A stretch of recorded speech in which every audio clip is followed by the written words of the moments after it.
All right, Rule Breaker mailbag item number 5, and now for something completely different. Yeah, we like to mix it up here. Anything goes at Rule Breaker Investing, especially our mailbags.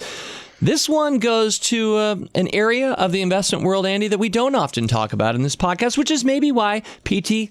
Lathrop wrote, "Hey, fools, anyone want to help us understand preferred stocks?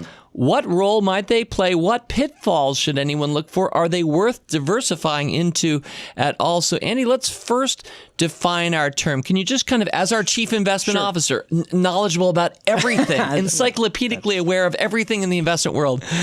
Dave, that's very kind to say. I would say there's a lot into his question, but the definition preferred shares, they're kind of like a hybrid between the common stock, the stock that we typically know, and a bond. And so they are shares that are issued by a company as part of an allocation strategy that offer a dividend payment, a consistent dividend payment. They tend to be shorter term than bonds, and they have preference to the claim on the assets, both the income ahead of the common, as well as if something happens to the company files for bankruptcy, they have a claim on the assets. So that's the preferred part of this, Andy, exactly. that if things get really rough, and we sure hope this doesn't happen with stock recommendations we make, and we usually look at the balance sheets to make sure this wouldn't happen, but if things got really rough, preferred stockholders get paid off first in a bankrupt situation ahead of the rest of us poor lunks listening to Rule Breaker Investing and buying common stock. That's right. And the another key difference is that the preferred stock, the shareholders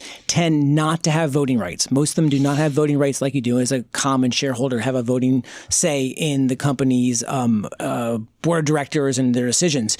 So the preferred doesn't have voting stock, but they have that claim on the assets. But the key thing is they pay the dividend, and hence they're kind of considered more like a bond, and they're offered by banks, real estate investment trusts, utilities, shipping companies, those kind of companies that tend to issue a lot more debt. Andy, have you ever owned a preferred stock? I have not. Nor have I. For whom are preferred stocks appropriate? Well, a lot of institutions will buy them to kind of help them get exposure to dividend payments, but without the long-term, the long terms like they do in a typical for a bond as well.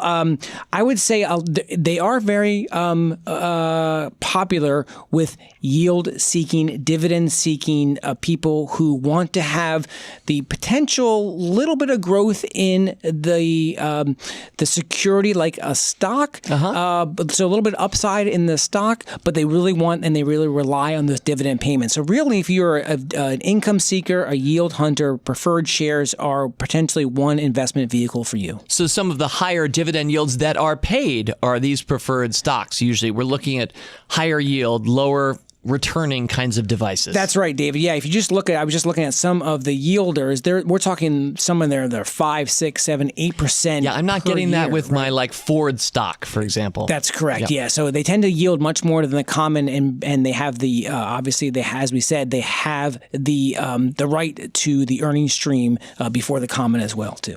All right, this is probably like the only preferred stock talk we're going to have on this podcast in 2019. It's not really how we roll, but Andy, for P.T. Lathrop and others of his or her ilk, what's a good resource to find out more about preferred stock? Well, David, I'll just go to the Fool. So if you just search in Google, sitefool.com, preferred shares, you will find a number of articles written about preferred shares, what they are, how to think of them, with other links to other sites. So I would just go there.